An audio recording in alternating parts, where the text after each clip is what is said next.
بسم اللہ الرحمن الرحیم۔ ناظرین کرام السلام علیکم ورحمۃ اللہ۔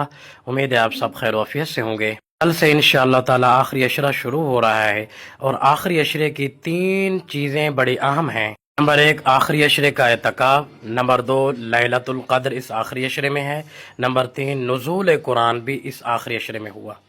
اعتکاف رمضان المبارک کے آخری عشرے کی ایک عظیم سنت موقدہ علی الکفایہ ہے، جس میں بندہ دنیاوی مشاغل کو چھوڑ کر اللہ کی رضا کے لیے مسجد میں گوشہ نشین ہو جاتا ہے۔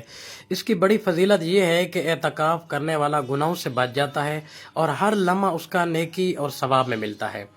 یہ شب قدر تلاش کرنے کا بھی ایک بہترین ذریعہ ہے۔ حضور کریم صلی اللہ علیہ وسلم کا معمول تھا کہ ہجرت کے بعد زندگی بھر رمضان کے آخری 10 دنوں کا اعتکاف فرماتے تھے۔ اعتکاف کرنے والا گناہوں سے رکا رہتا ہے، اس کی عبادت، سونا، جاگنا اس کا نیک اعمال شمار کیا جاتا ہے۔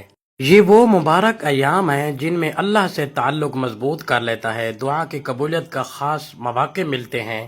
ایک دن کا اعتکاف بھی اللہ کی رضا کے لیے کیا جائے تو انسان اور جہنم کے درمیان 3 خندقوں کی مسافت حائل کر دی جاتی ہے۔ اعتکاف نفس اور اللہ پاک سے قلبی تعلق پیدا کرنے کا ایک بہترین روحانی عمل ہے۔ اللہ پاک ہمیں ہمت دے، طاقت